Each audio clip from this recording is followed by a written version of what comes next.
Kamu hanya diberikan pengetahuan sedikit saja. Sedikitnya Allah tahu nggak? Banyaknya Allah tahu nggak? Ruh ini yang menyertai jasad. Tidak hanya ruh, ada yang lain. Ada jiwa, ada akal, ada hati. Ya. Nah, jiwa, akal, hati ini komponen untuk manusia ini menjadi sempurna untuk beramal atau tidak beramal. Analoginya antara burung dan sangkar burung. Ketika burung itu di dalam sangkar, bayangkan sangkar ini jasadnya. Ruh, jiwa, akal, hati ini adalah burungnya. Ketika dia meninggal, dia buka pintunya. Kemudian si burung itu keluar. Hidup nggak burungnya? Jasad kita ya kembali ke tanah.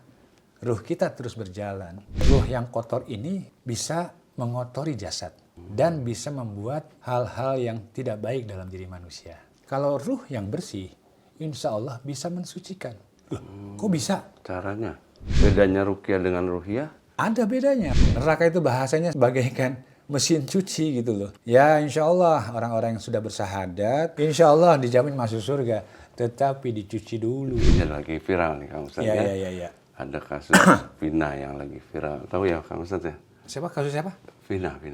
Kejadiannya sudah berapa tahun lalu, tapi sekarang lagi viral. Ya. Nah ini gimana? Yang nih? ada filmnya ya? Ya. Saya sih belum nonton filmnya. Sama. Dibunuh, kemudian diperkosa dan sebagainya. Ini kan perbuatan yang sangat-sangat zolim, biadab. Dia jasadnya manusia tapi jiwa, akal, dan hatinya iblis. Apakah ruh manusia yang hidup, waktu jasad manusia yang hidup dengan ruh yang sudah meninggal, apakah bisa bertemu? Bang Viro ini kan ampunan, betul nggak? Kita ini kan masih hidup. Insya Allah kita mohon ampunan, istighfar terus, insya Allah diampuni kan gitu ya. Tapi orang-orang yang sudah di kuburan ini, dia udah nggak bisa beramal lagi. Hanya doa anak yang soleh tadi. Yang dimaksud anak soleh maupun soleha adalah siapapun mereka, hamba-hamba Allah yang laki-laki dan perempuan, yang disucikan hatinya. Illa man atallaha biqalbin salim. Jagalah ruhmu. Karena ruh itu suci. Dan kita akan berjumpa dengan yang maha suci.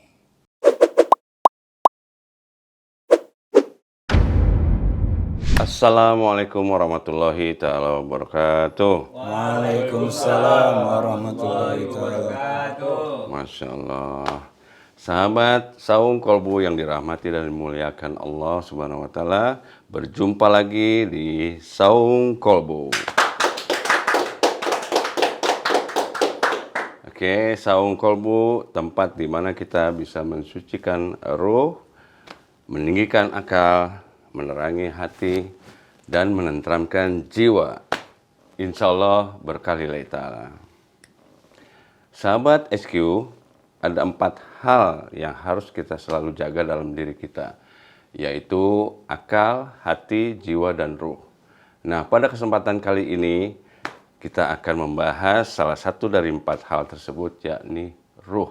Wah, dengar kata ruh nih ya. Mungkin sebagian dari diri sahabat SQ sudah tahu kata ruh, tapi belum mengetahui apa sih sebenarnya ruh itu. Ya kan? Nah, baik. Yuk, di sini sudah hadir Kang Ustadz. Kita bahas, kita kupas tuntas. Assalamualaikum warahmatullahi ta'ala wabarakatuh, Kang Ustadz. Waalaikumsalam warahmatullahi ta'ala wabarakatuh. Masya Allah, Mas Arif. Seperti biasa, Kang Ustadz, sehat ya? Alhamdulillah sehat dan insya Allah menyehatkan. Masya Allah, luar biasa. Ini langsung pertanyaannya Kang Ustadz ya. Waduh, langsung terus nih, nembak ini terus ya. Ini agak-agak bergetar nih, soalnya bahas ruh nih. Wah, Masya Allah. Agak-agak sedikit apa ya? Ada getaran ya? Iya. Jadi apa sih ruh itu? Sama nggak ruh dengan arwah atau nyawa gitu? Wah, Masya Allah. Ini pertanyaan yang sangat sulit ini. Ruh, arwah, nyawa ya. Orang kadang bingung ya, arwah itu apa, nyawa itu apa, apakah sama dengan ruh ya. Namun yang jelas Mas Arif, Allah berkata dalam Al-Quran surat Al-Isra ayat 85. Wa yas'alunaka 'anir ruh. Qulir ruhu min amri rabbi. Wa ma utitum minal ilmi ila qalila. Artinya, dan mereka bertanya kepadamu Muhammad tentang ruh. Maka Allah katakan, katakanlah kepada mereka, ruh itu termasuk urusan Allah. Ya. Dan kamu hanya diberikan pengetahuan sedikit saja. Ya. Sedikitnya Allah tahu nggak? Apa itu? Banyaknya Allah tahu nggak? Ya, ya. Kita nggak akan bisa ngitung kan gitu. Ya, ya. Sedikitnya Allah kita nggak pernah tahu. Ya. Banyaknya Allah pun apalagi. Ya. Ya. Tapi meskipun sedikit, insya Allah menjadi pelajaran buat kita. Ya. Ruh pada dasarnya yang menghidupkan. Jasad tanpa ruh, maka dia tidak akan hidup. Hidup, ya. Sebagaimana kalau saya analogikan, mobil tanpa kuncinya, maka tidak akan bisa jalan, hidup. Ya. Ya. Kalau jalan lain lagi nanti, Oh, iya, iya. ada yang lain. Yang penting hidup dulu. Ya. Nah, kemudian coba bayangkan Mas Arif. Mas Arif misalkan punya mobil ya. Ya. Punya mobil BMW misalkan ya. BMW seri 5, kira-kira BMW seri 5 ini ada 1 apa 2? Atau banyak? Banyak. Kuncinya kan semuanya sama. Ya. Tapi ketika mobil Mas Arif dihidupkan dengan kuncinya dengan mobilnya akan hidup. Tapi apakah kunci mobil Mas Arif dipakai di mobil yang lain? Tentu tidak akan hidup. Nggak bisa. Nah, berarti ruh ini spesial terhadap jasad manusia masing-masing. Ya. Nggak bisa dibeda-bedain. Ya. Nah, maka itu ruh ini ketika dia disebut arwah, ketika ruhnya itu sudah tidak ada dalam jasadnya. Ya. Ya, dia disebut arwah. Apakah arwah itu juga menggambarkan bentuknya si jasad tersebut? Insya Allah ruh ini tidak akan tertukar. Sebagaimana kunci mobil kita ketika ditukar dengan mobil yang lain nggak akan bisa hidup. Bisa, ya. Ya, nah itulah pemaknaan daripada arwah tadi. Ya. Meskipun si ruhnya sudah tidak di dalam jasad, ketika ia keluar dalam jasad, maka banyak orang mengatakan ada arwah gentayangan, iya, kan? iya. Ini kan istilah aja. Sesungguhnya ya wujud subjeknya sama gitu loh, sama. Namun ruh itu adalah yang menghidupkan dalam diri kita. Nah, ini harus diluruskan nih, ya, karena namanya arwah ini banyak yang Nah iya, tapi arwah ini salah. menggambarkan sosok seseorang gitu loh. Iya, iya, iya. Artinya, oh si Anu, arwah si Anu yang langsung kepada wujud seseorang. Tapi bahasanya gini Mas Arif. Ruh ini kan memang diri kita semuanya sebelum hidup, itu artinya sebelum diciptakan oleh Allah. Allah memanggil ruh ketika usia kandungan ibu kita 4 bulan. Ya kan? Nah 4 bulan ini kan jasadnya sudah dibentuk sama Allah. Tapi ruhnya belum ditiupkan. Belum ditiup, ya. Nah ketika ditiupkan dipanggillah kita di alam ruh tadi. Ya. Nah kemudian ditiupkan, maka jasad bayi tadi dalam kandungan ibu kita bergerak. Ya, artinya apa? Sudah dihidupkan nih. Gitu. Jadi ruh ini yang menghidupkan jasad yang ada dalam bayi tadi. Iya. Gitu loh. Ya, itu kira-kira mungkin bahasan awalnya nih. Sampai nanti kalau yang semakin dalam, saya menunggu pertanyaan Mas Arif berikutnya. Wow, Masya Allah. Ini nih. Aduh, agak-agak tegang juga nih. Ya. Soal ruh, soal arwah, nyawa, dan lain-lain. Nah, ya itu sudah sangat konkret sebenarnya. Ya. Nah, ini saya mau tanya kemana ruh seorang manusia ketika meninggal dunia, Kang? Oh, gitu. Jadi balik lagi. Ruh ini kan seperti berjalan ya. Ya. Awal dari alam ruh atau alam malakut. Ya. Dipanggilnya kita, kemudian ditiupkannya kita ke dalam rahim. Selanjutnya kita diturunkan bersama jasad. Jadi ruh ini yang menyertai jasad. Ya. Tidak hanya ruh, ada yang lain tadi yang Mas Ari bilang, ada jiwa, ada akal, ada hati.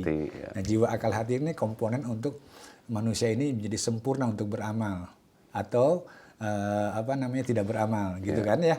Nah, yang dibahas kan ini sekarang ruh kan. Ruh. Kemana ketika ruh orang yang meninggal? Ya. Ya kan? Tentunya kepada alam yang lain, alam berikutnya. Ya, seperti sekarang kita berada di alam dunia. Setelah kita di alam dunia, kita akan kemana? Tentunya kita ke alam barzah atau alam kubur. Ya, karena orang tua kita sudah ke sana. Iya. Ya kan? Iya. Nah, ruhnya hidup nggak? ya hidup tetap sampai ke padang mahsyar, kemudian sampai kepada surga dan neraka. Jadi sebenarnya bukan mati ya. Enggak. Jadi bahasanya seperti analoginya antara burung dan sangkar burung. Ketika burung itu di dalam sangkar, bayangkan sangkar ini jasadnya. Ya. Ruh, jiwa, akal, hati ini adalah burungnya. Ketika dia meninggal, dia buka pintunya. Kemudian si burung itu keluar. Hidup nggak burungnya? Hidup. Ya itu, seperti itu. Jadi jasadnya yang nggak bisa ngapa-ngapain. Iya. Jasad kita ya kembali ke tanah. Ruh kita terus berjalan. Nah masalahnya orang yang meninggal ketika ruhnya kembali kepada Allah, yang menjadi masalah kan jiwa, akal, hatinya. Ya. Iya. Kalau kita banyak dosa, banyak amal-amal buruk, tentu ada konsekuensinya karena hidup ini adalah balasan. Kita berbuat baik, dibalas baik. Kita berbuat buruk, balasannya pun juga akan keburukan. Maka itu ya, hidup ini adalah amal. Sebagaimana Allah katakan, wa ma khalaqtul jinna wal insa illa liya'budun. Tidaklah aku menciptakan jin dan manusia kecuali untuk beribadah.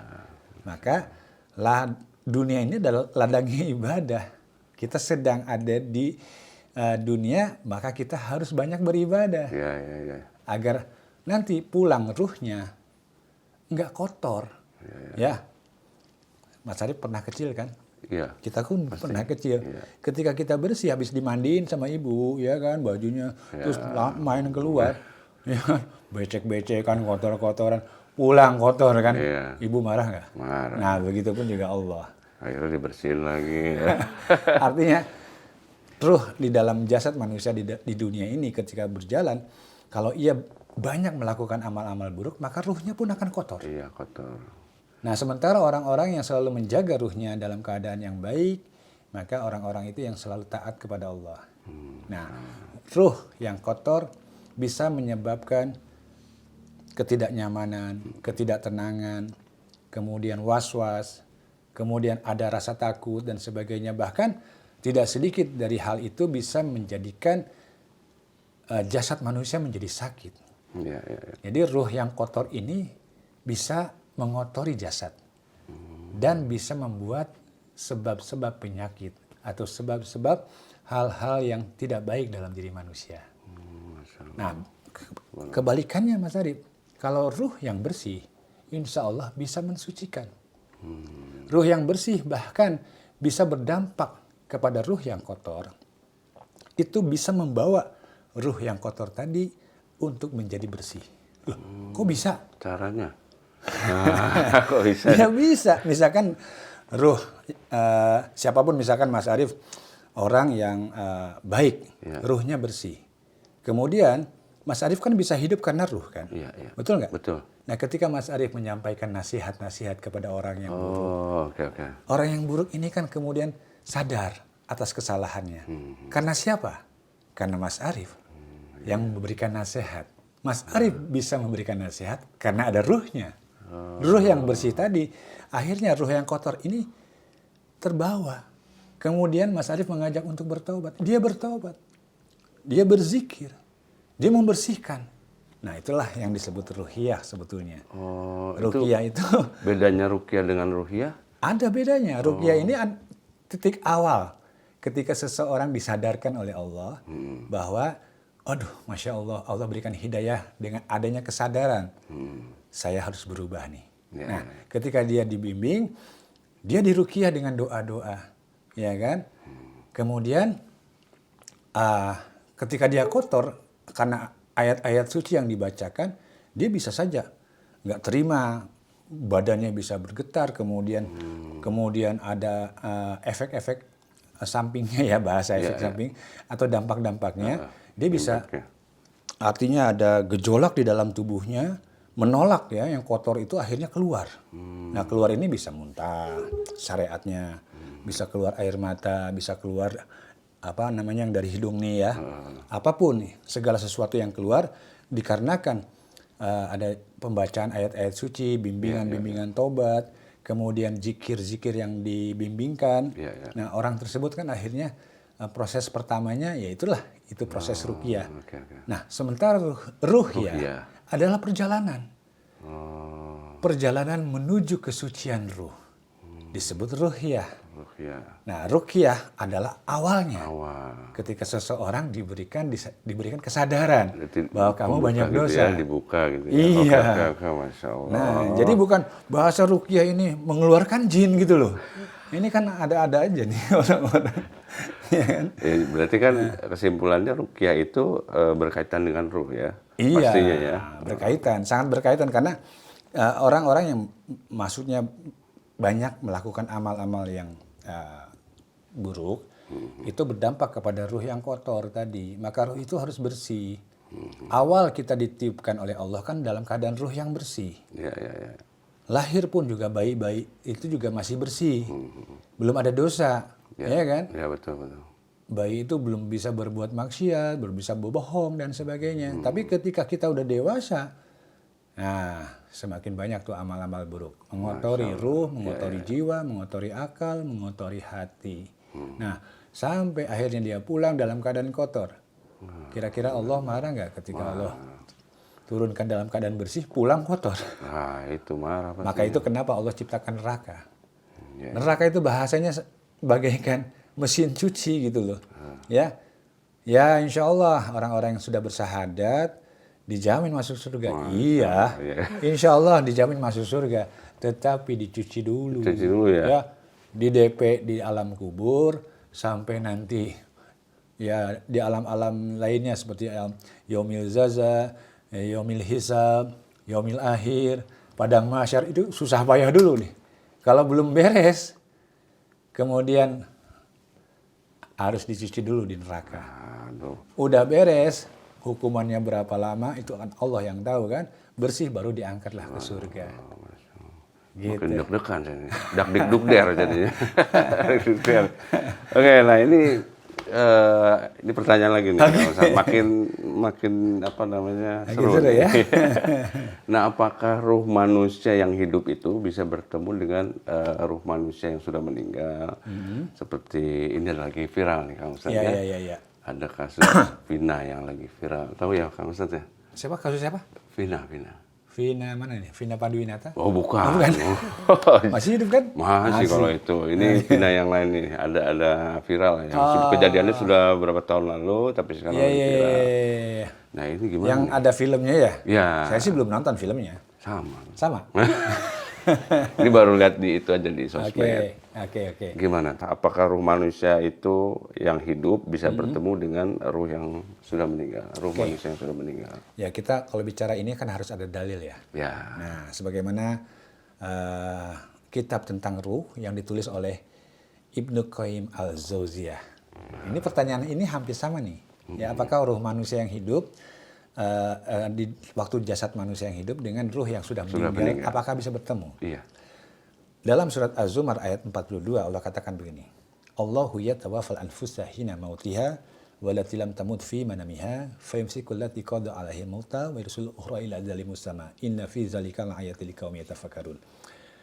Jadi Allah yang menggenggam nyawa, menggenggam jiwa, menggenggam batinnya seseorang yang dalam keadaan hidup dan yang dalam keadaan tidur. Jadi orang tidur dengan orang mati kan hampir sama ya? Iya. Betul nggak? Cuman kalau yang tidur kan artinya masih ada jiwanya. Contohnya ketika dibangunkan sama istri. Masih. Pah bangun Pah. Ya, malam Jumat nih. Itu kan berarti ada jiwanya nih, masih ada hawa nafsunya, betul nggak? Kemudian ketika dibangunkan lagi, karena ada yang minta-minta, Pah, kenapa sih ini bangun? Ada yang minta-minta tuh. Oh, ya sudah, kasih aja. Nah, berarti masih ada hatinya. Hatinya masih hidup. Iya nggak? Hidup, ya. Nah, anaknya bangunin lagi, Pak, bangun. Apalagi 2 kali 2 berapa? 4, tidur lagi kan gitu. Ya artinya masih ada akalnya. Tapi orang yang mati, dibangunin sampai kapanpun nggak akan bangun. Ya. Kenapa? Karena ruhnya, jiwanya, akal, dan hatinya Allah genggam. Allah menggenggam jiwa orang yang tidur, dan Allah menggenggam jiwa orang yang mati. Allah menahan jiwa yang mati atau di antaranya ruhnya, ada akal, ada hati ya. Dan Allah mengembalikan jiwa orang yang hidup sampai ia ditentukan kematiannya. konteks dalam genggaman Allah. Jadi diri kita yang hidup ini sebetulnya ruh dan jiwa serta akal dan hati itu digenggam sama Allah. Saat kapan? Saat kita tidur. Kemudian orang yang meninggal juga digenggam oleh Allah. Nah, maka dipertemukanlah dalam keadaan tidur. Nah, maka ya itu seringkali manusia itu bisa berjumpa dengan orang-orang yang sudah meninggal dalam keadaan mimpi, dalam keadaan tidur. Nah, itu dalam bicara tentang apakah orang yang sudah meninggal ruhnya bisa berjumpa dengan orang yang masih hidup. Nah, diperjumpakan dengan kuasa Allah, dengan kudrat Allah dalam keadaan tidur tadi. Ya. Itu bagian dari mimpi ya? Iya. Artinya pasti kejadian itu inna fi dzalika laayatil liqaumin yatafakkarun. Tentu ada tanda-tanda kebesaran Allah. Ya, kenapa dipertemukan? Karena boleh jadi ketika ia masih ada sangkut pautnya di dunia, ya, masalah-masalah dunia, kemudian ia berada di alam kubur, yang menjadi masalah adalah dipertemukannya agar anaknya ini menyelesaikan masalah-masalah almarhum orang tuanya. Dengan apa? Kalau ia misalkan bahasa amal, tentu dengan doa. Doa anak yang soleh. Maka doakanlah terus almarhumah orang tua. Kalau dia misalkan mengingatkan dalam mimpinya agar menyelesaikan hutang-hutangnya, bisa saja Allah berikan petunjuk tadi. Dan juga diyakini ya, setiap Ramadan itu mereka datang ke rumah kita masing-masing. Melihat anak-anaknya di bulan suci Ramadan ini, bulannya kalau ibarat sale itu diskon gede-gedean. Ya, pahala itu bisa menghapus dosa-dosa yang besar. Nah, maka itu manfaatkan bulan suci Ramadan dengan doa-doa wabil khusus 10 hari pertama ini bulannya magfirah. Ampunan. Maka itu kejar 10 hari pertama itu dengan gak hanya puasanya saja, tapi juga doa-doa untuk almarhum. Betul nggak? Betul. Ya, artinya magfirah ini kan ampunan, betul nggak? Kita ini kan masih hidup. Ya, insya Allah kita mohon ampunan, istighfar terus. Ya, insya Allah diampuni kan gitu ya. Tapi orang-orang yang sudah di kuburan ini, gimana nih? Dia udah nggak bisa beramal lagi. Hanya doa anak yang soleh tadi. Maka doakan di 10 hari pertama agar apa? Agar masuk 10 hari kedua yang disebut bulan rahmat. Maka orang-orang yang didoakan, ya berharap orang tuanya, entah saudaranya yang meninggal, setelah diampuni, ia dirahmati.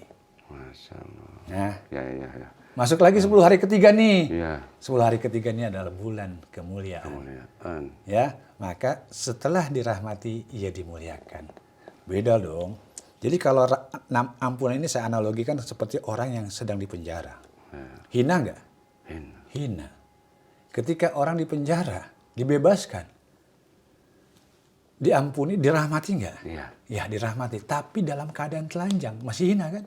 Sekalipun dia konteksnya sudah bebas, tapi masih dalam keadaan hina. Ya contohnya orang, dia baru pulang dari penjara, masih dihina kan? Ya, maka doakan terus agar ia dirahmati. Maksud dirahmati itu diberikan pakaian. Sudah nggak telanjang lagi gitu kan. Nah dari situ kan orang-orang yang sudah diberikan pakaian kan, ya tentunya nggak malu lagi kan. Nah ada hal yang lebih mulia, lebih baik lagi dari situ. Ya ini dimuliakan.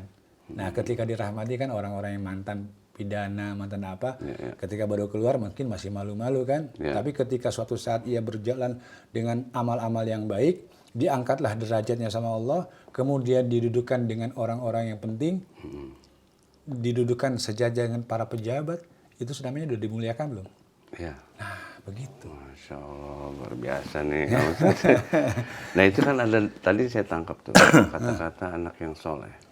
Nah kalau misal nih ada satu keluarga anaknya sudah nggak ada atau memang belum ada anak gitu, itu anak soleh itu maksudnya bukan hanya anak kandung aja kan ya? Bukan, anak yang soleh yang dimaksud adalah setiap laki-laki ataupun perempuan, ya kalau laki-laki soleh, perempuan soleha. Yang dimaksud anak soleh maupun soleha adalah siapapun mereka, hamba-hamba Allah yang laki-laki dan perempuan, yang disucikan hatinya. illa man atallaha biqalbin salim. Jadi doa orang-orang yang dibersihkan hatinya adalah doa orang-orang yang soleh. Seperti misalkan Mas Arief datang ke kuburan, niatnya mau mendoakan almarhum orang tua kan. Tetapi sebelum masuk ke dalam kuburan tadi, Mas Arief sudah berniat dari rumah, masuk gerbang kuburan sudah mendoakan yang namanya ahli kubur di sana. Ya insya Allah doa Mas Arief ini menjadi doa anak yang soleh. Masya Allah. Ya kan, Padahal nggak kenal ya. Nah itu menyelamatkan semua. Pelan ya. Iya. Maka nanti Pulang. besok pulang dari sini, setiap lewatin kuburan, doakan ya ahli kubur, gitu. Assalamualaikum ya ahli kubur. Gitu ya. Gitu. Semoga Jadi Allah jangan mengampuni dan dosa-dosa mereka ya. Gitu. Amin. Masya Allah. Jadi jangan bikin konten di kuburan ya. Nah itu aneh lagi tuh, ya. Oke Kang Ustadz, jadi gini. Tadi kan belum saya jawab soal tadi Vina. Oh iya, itu gimana tuh? Ya kan? Singkat aja. Singkat? Iya, padat, singkat. Oke. Jadi arwah atau ruh ya, kalau ruh kan masih dalam konteks dalam jasad ya. Ketika udah keluar dari jasad, bisa saja orang mengatakan itu arwah. Ya arwahnya masih penasaran. Ya sehingga kenapa penasaran? Karena ada hal-hal yang belum selesai gitu loh. Bisa juga karena ruh atau nyawa dalam diri seseorang itu dizolimi. Ya, dibunuh, kemudian diperkosa dan sebagainya kan. Ini kan perbuatan yang sangat-sangat zolim, dan ini yang melakukan ini dosanya besar sekali. Biadab ya.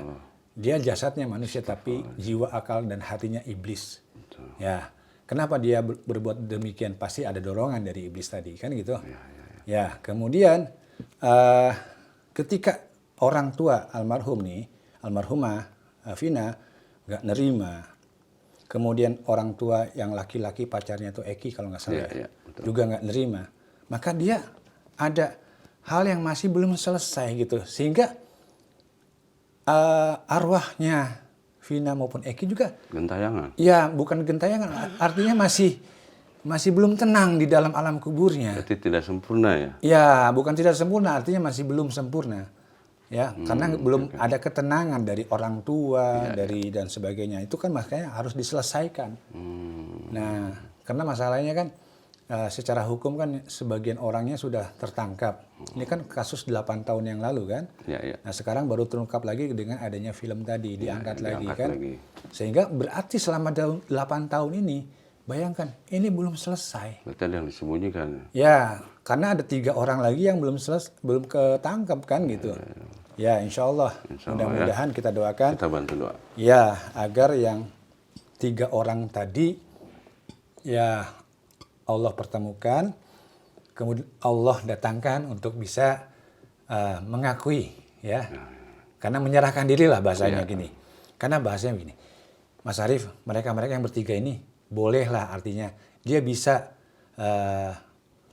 artinya ngumpet, lari segala macam. Lari di hadapan Allah. Dia bisa lari di hadapan manusia. Tapi dia tidak akan bisa lari di hadapan Allah. Dia nggak dapat hukuman di sini karena dia lari. Di akhirat akan lebih berat lagi. Makanya mending ya dia masih hidup.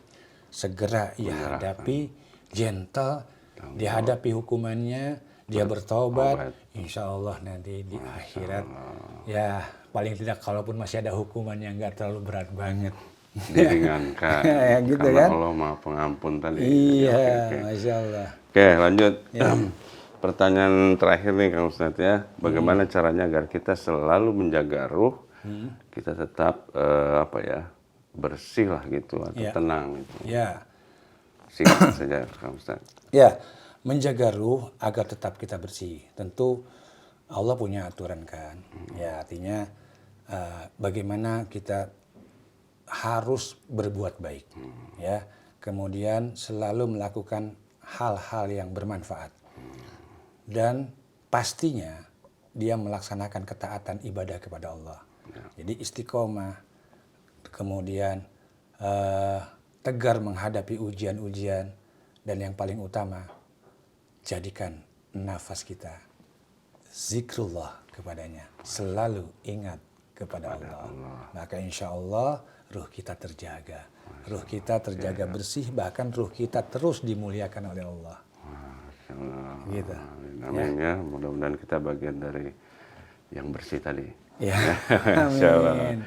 Baik Kang Ustadz ya, mengingat waktu yang sudah cukup ya. Baik sahabat Saung Kolbu sekalian, ini sungguh dahsyat ya. Dari awal saya bergetar nih kalau soal bicara ruh ya. Oke, sekian dulu. Kita saksikan episode berikutnya dengan tema dan materi yang lebih dahsyat lagi. Oke, wabillahi taufiq wal hidayah. Wassalamualaikum warahmatullahi wabarakatuh. Waalaikumsalam warahmatullahi wabarakatuh. Sahabat Saung Kalbu yang dirahmati oleh Allah, jagalah ruhmu. Karena ruh itu suci dan kita akan berjumpa dengan yang maha suci.